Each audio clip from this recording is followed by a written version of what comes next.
یہ کیا گیا کیا لڑکا لڑکی زنا کے ڈر سے چھپ کر نکاح کر سکتے ہیں؟ اسی طرح جیجا اور سالی کا مذاق کرنا کیسا ہے؟ بسم اللہ الرحمن الرحیم۔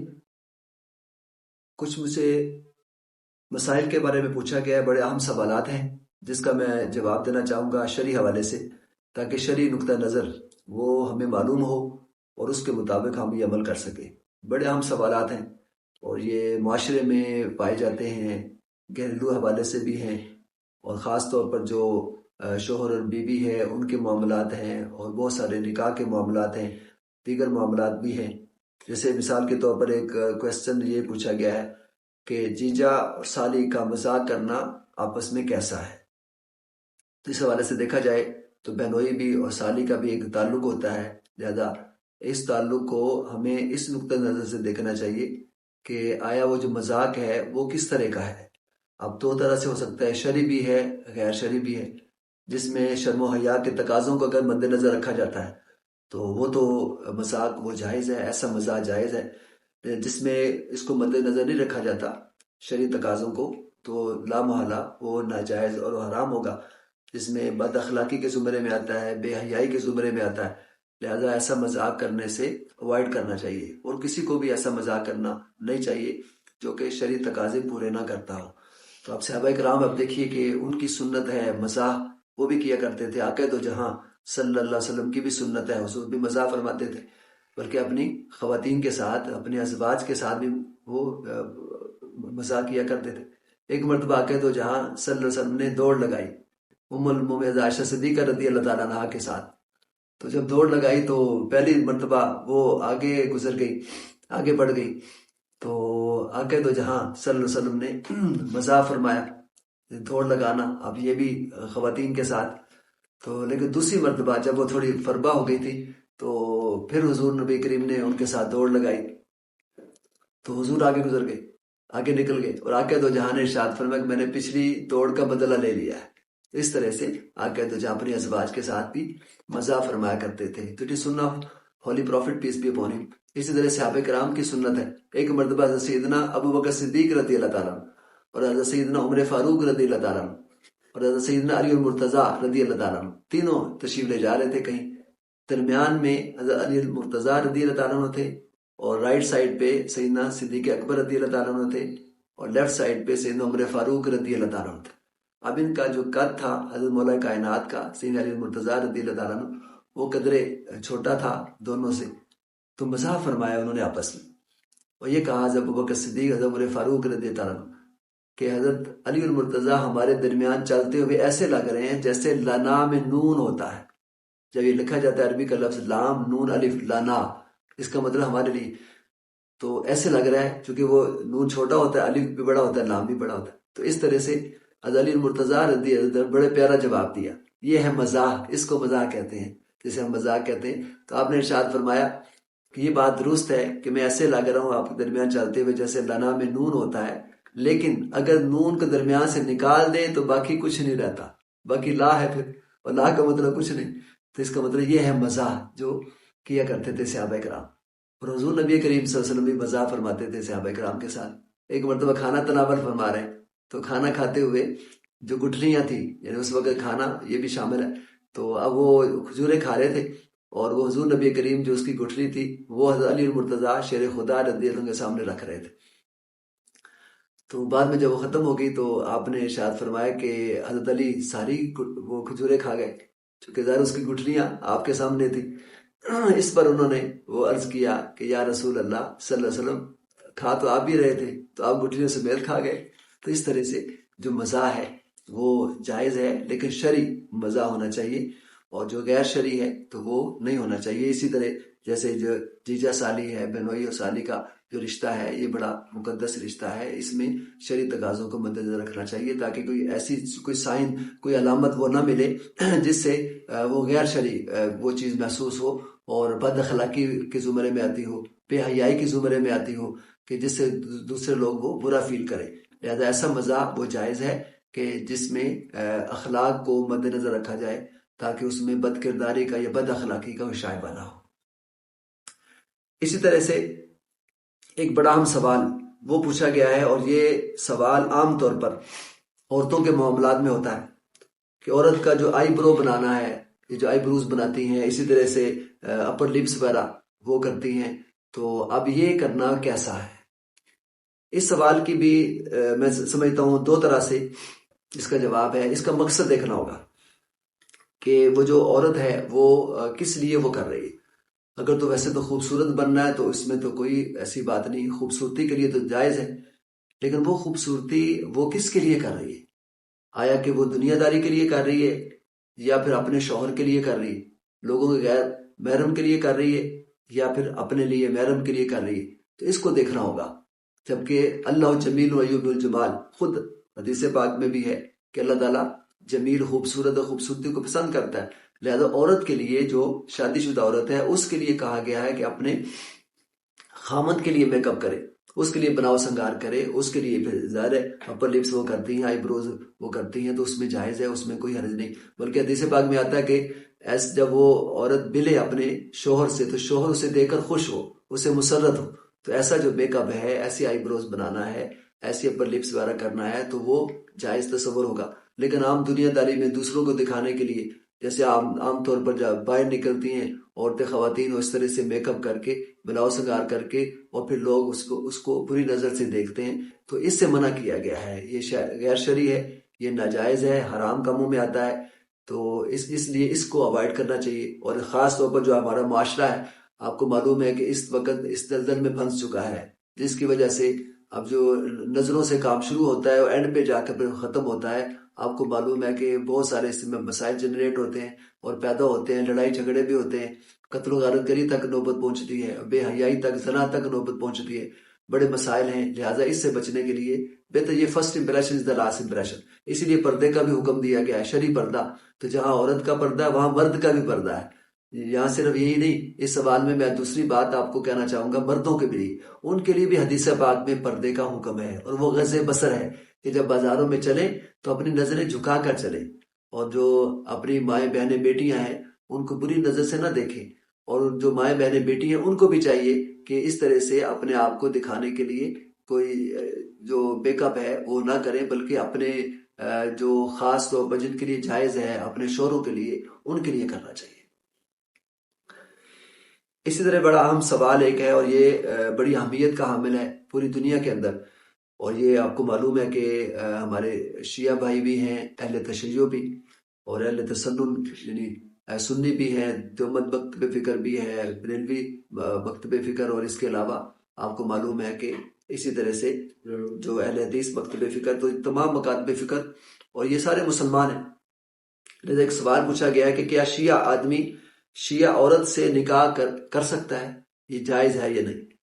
تو پہلی بات تو یہ ہے کہ جیسے میں نے عرض کیا کہ سارے مسلمان ہیں، لہٰذا مسلمان کے ساتھ نکاح کر سکتا ہے، اور اس میں کوئی حرج کی بات نہیں۔ لیکن اب دیکھنا یہ ہوگا کہ اب وہ جو شیعہ ہے وہ دو طرح کے ہیں، اس میں ایک تو جو تو سب و شتم اگر کرتا ہے، کوئی برا بھلا کہتا ہے صحابہ کرام کو،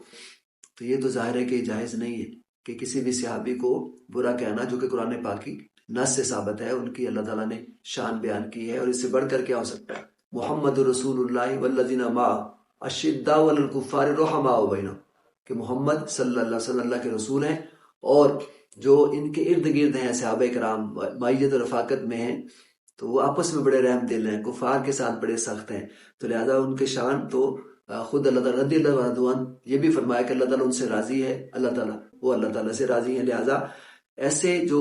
شیعہ حضرات ہیں جو کہ گالی گلوچ کرتے ہیں، برا بھلا کہتے ہیں اور صحابہ کرام کے بارے میں، تو ان سے نکاح نہ کیا جائے، ایسی خواتین یا مردوں سے۔ ظاہر ہے پھر آگے جو اولاد ہوگی وہ بھی ان کے نقش قدم پر چلے گی، تو لہٰذا اس سے اوائڈ کرنا چاہیے۔ اور جو ایسے حضرات بھی ہیں جو صحابہ کرام کے بارے میں بڑا اچھا رائے رکھتے ہیں اور ان کی شان بھی بیان کرتے ہیں، لہٰذا ان کے ساتھ نکاح کرنا جائز ہوگا۔ اور بلکہ بعض آپ کو معلوم ہے کہ میں علامہ سید جواد نقوی صاحب کا حوالہ دوں گا کہ دیکھیں وہ شیعہ علم دین ہے، لیکن وہ کتنے موڈریٹ ہیں، اور خاص طور پر جو جس طرح سے اتفاق اور اتحاد کی بات کرتے ہیں، اور اپنے جو ان کے اپنے علماء ہیں ان کی تربیت کرتے ہیں، ان کی اصلاح کرتے ہیں کہ اس طرح سے آپ access of every thing is bad, کہ ہر کام کی زیادتی وہ بری ہوتی ہے، لہٰذا اس طرح سے ان کو وہ موٹیویٹ کرتے ہیں کہ اس طرح سے نہ کیا جائے۔ بعض جو بہت زیادہ آگے بڑھ جاتے ہیں اور وہ غالی قسم کے اور بہت زیادہ جو نعوذ باللہ ایسی باتیں جو گھڑی ہوئی ہیں جس کا قرآن و حدیث کے ساتھ کوئی تعلق نہیں، ایسی روایات بیان کرنا، تو وہ انہوں نے باقاعدہ اس کو ان کے جو غلط عقائد ہیں ان کو بھی رد کیا ہے۔ تو لہٰذا